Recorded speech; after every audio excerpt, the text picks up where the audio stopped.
우리는 설교를 듣는 데서 끝나지 마시고 설교를 들으면 설교를 들은 만큼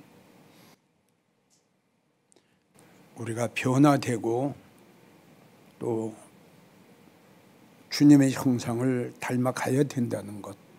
한마디로 말해서 설교를 들으면 들은 만큼 하나님과 가깝고 예수님과 가깝고 믿음의 성도가 되어야 된다는 것. 바울 그런 얘기 했죠. 나는 구원받을 수 없는 인간이다. 천국 갈 수 없는 인간이었다.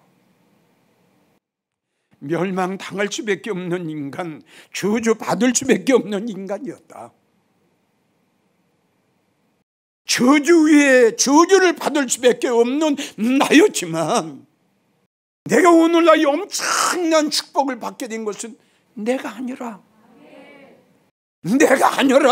나의 의로움도 나의 잘남도 아니고 오직 그분의 사랑과 은혜다. 그러니 나 어떻게 보답하지? 아무리 생각을 해도 보답할 방법이 없네. 왜 이런 고백을 했을까요? 주님의 사랑과 은혜를 깨달았고 자기를 본 거예요. 자기를 본 거예요. 아멘인가요? 자기의 모습, 자기의 생활, 자기의 과거를 본 거예요. 도저히 천국 백성이 될 수 없어. 아무리 생각을 해도 이 사명을 받을 수 없는 바울이야. 그런데 받았어. 이 세상에 금은보화를 다 드려도 갚을 길이 없어. 그래서 나 생명 드리겠다. 주님 위하는 길이라면, 주님의 영광을 위하는 길이라면, 은혜에 보답하는 길이라면 내 생명을 드리겠다. 성도 여러분, 이런 생각 한번 해보셨나요?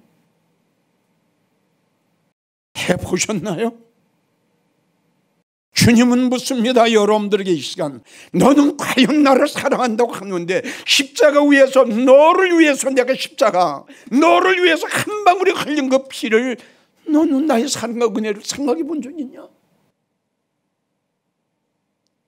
주님은 이 시간 우리에게 묻습니다. 대답하십시오. 솔직하게 거짓말하지 말고 사실대로 대답하십시오. 목사들 중에도 성도들 중에도 주님의 십자가의 사랑과 은혜를 보답하려고 애쓰고 노력하는 성도들이 있습니다. 반대로 목사님들 중에도 십자가의 도를 헛되게 하는 성도들 중에도 예수님의 보혈의 한 방울의 그 진액, 그걸 헛되게 너무너무 많습니다. 한국교회에. 주님 은혜에 보답은 하지 못할 망정 주님을 우시게 해서는 안 되겠죠. 부모님 앞에 효도는 못할 망정 부모 마음을 아프게 해서는 안 되죠. 주님의 제일 첫째 목사를 보시고 우시는 목사는 어떤 목사인가? 너무너무 많아요. 그 중에 하나만 소개를 하자면, 몇 가지만 소개하자면, 제일 첫째, 주의 종들의 등에 예수님이 지셨던 십자가가 없어. 예수님이 지셨던 그 십자가가 지고 있는 주의 종들이 별로 없어. 우리 주님은 누가복음 9장 23절 말씀하시기를 예수께서 제자들에게 예수께서 목사들에게, 예수께서 사명자들에게 뭐라고 말씀을 하셨느냐? 나를 따라오려거든.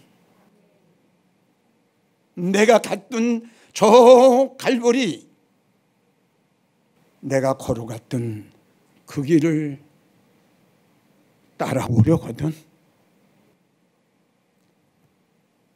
너를 부인해라. 너를 부인해라. 너를 내려놔라. 무슨 말이냐? 교회 욕심, 성도 욕심, 돈 욕심, 물질 욕심, 명예 욕심, 권세 욕심 다 내려놔라. 내려놓고 내가 지었던 십자가가 있어.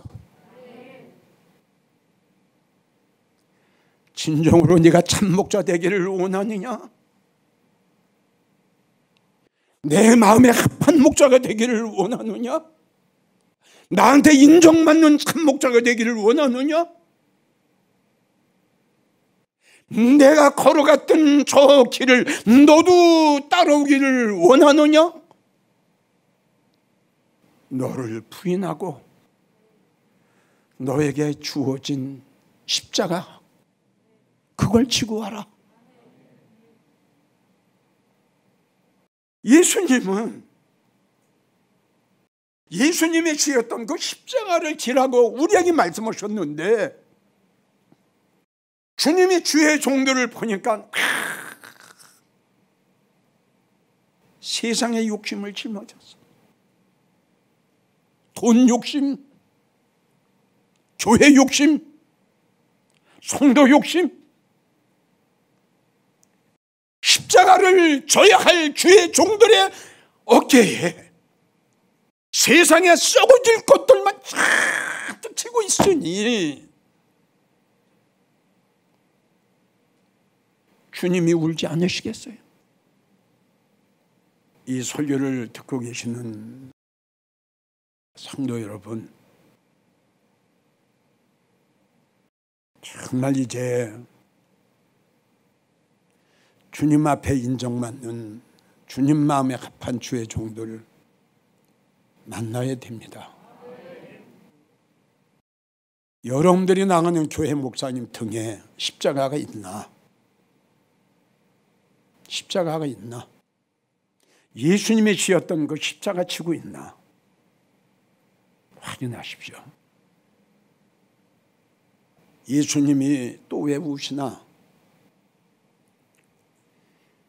엘리야와 같은 목사가 없어요. 하나님이 예수님이 아무리 찾으셔도 엘리야와 같은 목사가 없어요. 선지자가 없어요. 우리는 엘리야 시대를 열왕기상 18장을 보고 잘 압니다. 하나님을 경외하고 하나님 앞에 영광 돌리고 하나님 앞에 찬양을 하고 하나님을 높여 들어야 할 하나님의 백성들이 바르게 무릎을 꿇고 바알을 섬기는 거예요. 배신자지요, 거역자지요, 배반자지요. 이럴 수가 있어요? 엘리야가 병들어 가고 타락돼 가는 그 이스라엘 백성들을 봤어요. 도저히 참을 수가 없어요. 도저히 인내할 수가 없어요. 도저히 이해가 안 되는 겁니다. 이스라엘 백성들에게 외칩니다. 하나님만이 참신이야. 하나님만이 생명이야. 하나님만이 구원이야. 하나님만이 진리야. 무슨 소리야? 지금 다 잘못돼 있어.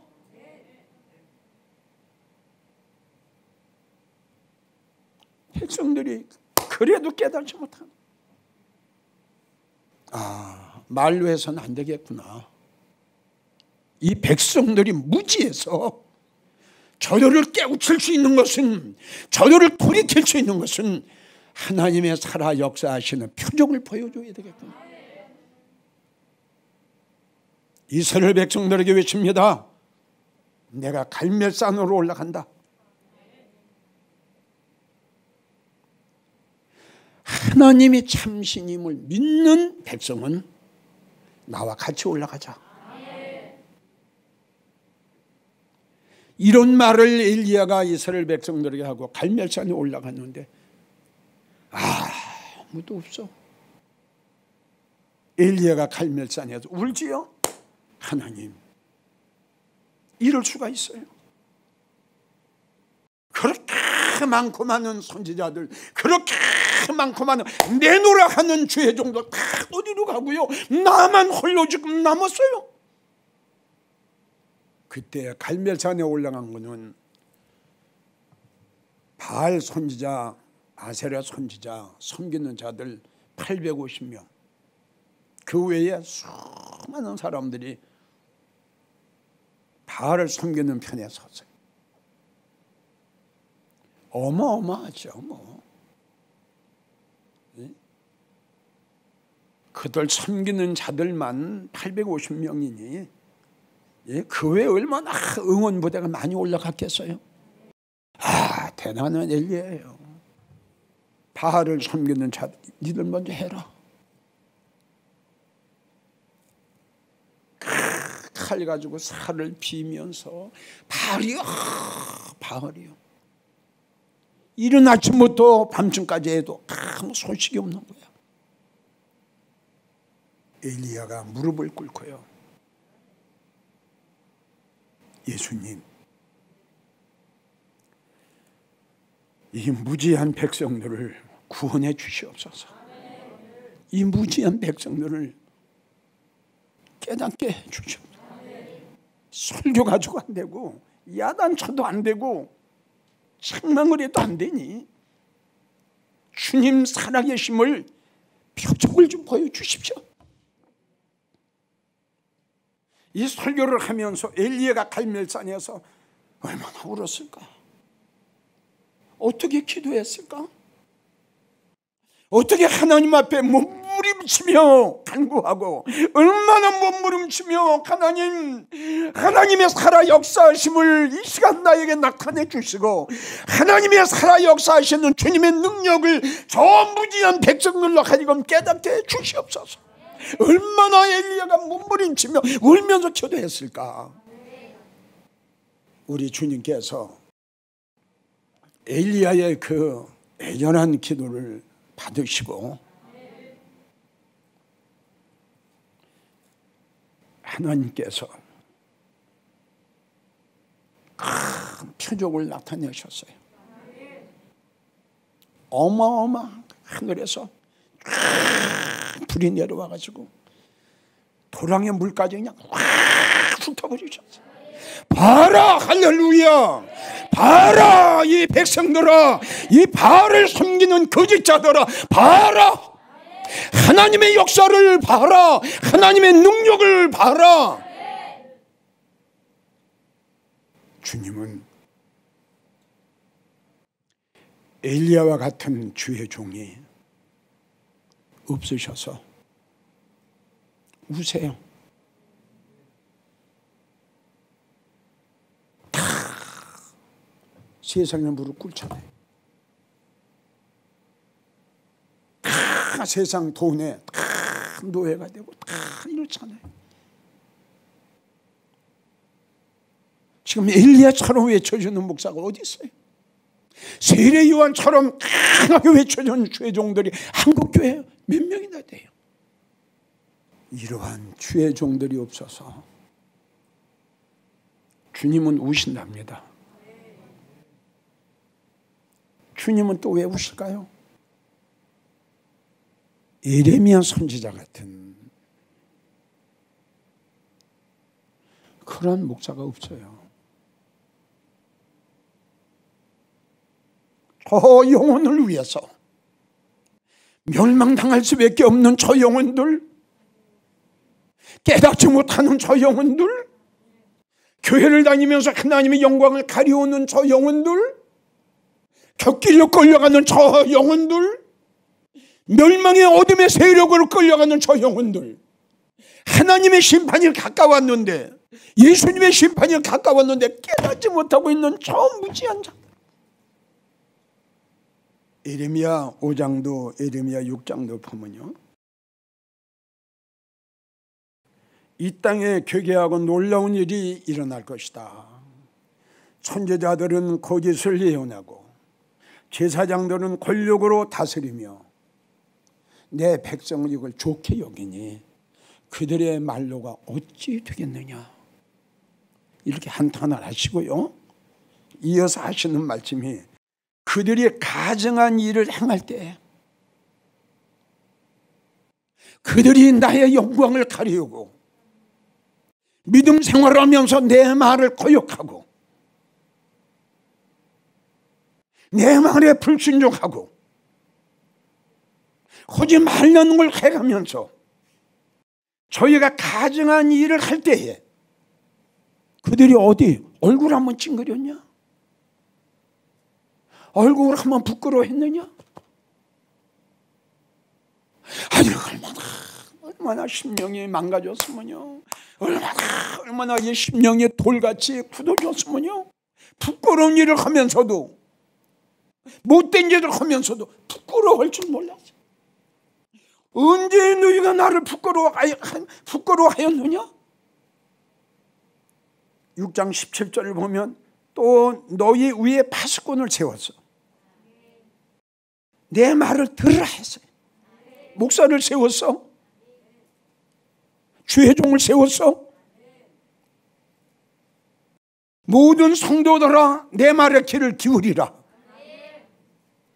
보세요. 그들의 대답이 난 듣지 않겠습니다. 책망도 하지 마라. 권면도 하지 마라. 자, 이 정도 되면 이 백성 어떻게 되겠어요? 생각해 보세요. 하나님이 그러므로 그랬어요. 너 그렇기 때문에 책망을 해도 안 듣고 권면을 해도 안 듣지. 그러므로 네가 당할 일을 알라. 앞으로 네가 얼마나 불행해질 건가 좀 알아라. 땅이여 들으라. 내가 이 백성에게 재앙을 내리리니 이것이 너의 결과다. 이것이 너의 결과야. 네가 재앙을 자초했지 않냐? 자, 예레미야 선지자 이렇게 완악한 백성들 때문에 가슴 아파 울지요. 슬프고 4장 19절 슬프고 그리고 내 마음이 아프다. 아휴, 저거 재앙 받을 텐데, 저거 재앙 내릴 텐데, 저 마지막에 아주 비참해질 텐데 그래도 깨닫지 못하네. 어쩌지? 어째? 그래도 깨닫지 못하니 어쩌지?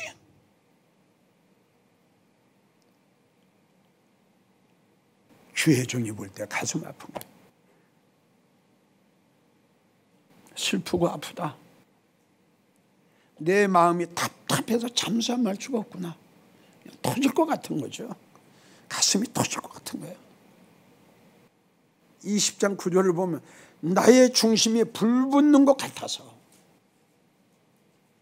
골수에 사무치고 답답해서 견딜 수가 없구나.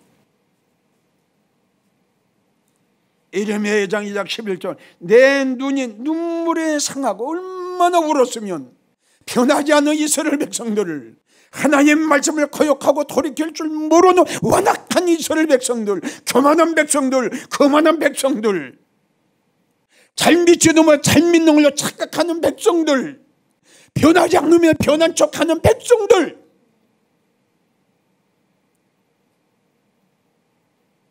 이 백성들 때문에 내 창자가 끊어지는 것 같다.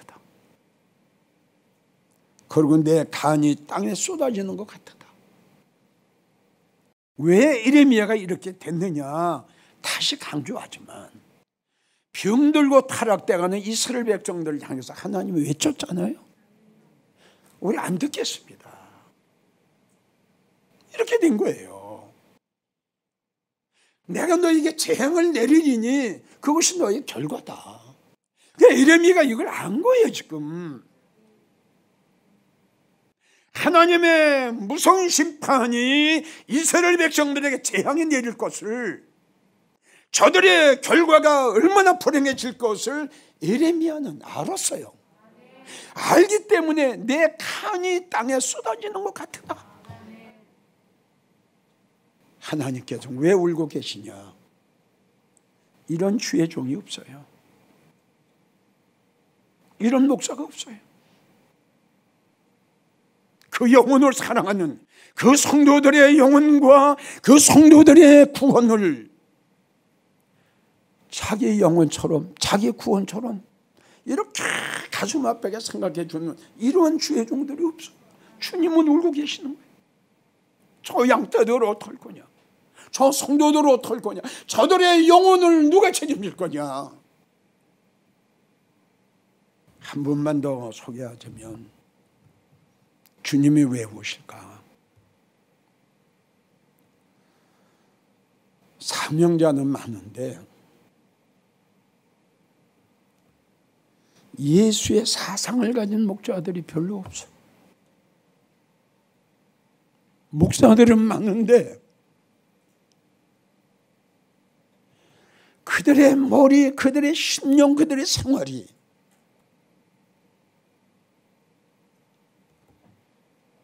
예수님 냄새가 안 나. 이게 누구냐? 바울이야. 로마서 14장을 보면 나는 살아도 주를 위해 살고 죽어도 주를 위해 죽나니 사나 죽으나 주님의 것이로다. 이게 참 목자의 고백이 돼야 됩니다. 이 고백이. 나도 부족하지만요, 정말 이 사상을 가지고 목회하는 목사가 한국에 정말 몇 명이나 있을까요? 응? 사나 죽으나 주님 위해서 얼마나 있을까요? 사도행전 20장 24절을 보면 내가 예수님 앞에 받은 사명, 은혜의 복음을 증거하는 일에는 나의 생명을 요만큼도 귀하게 여기지 않았다. 참 대단한 분이에요. 이건 주의 종들이 당연히 해야 할 일이 아니겠어요? 사도행전 21장 13절을 보면 나는 주님을 위해서 나에게 유익된 모든 것을 다 배설물로 여기고 주님을 위해서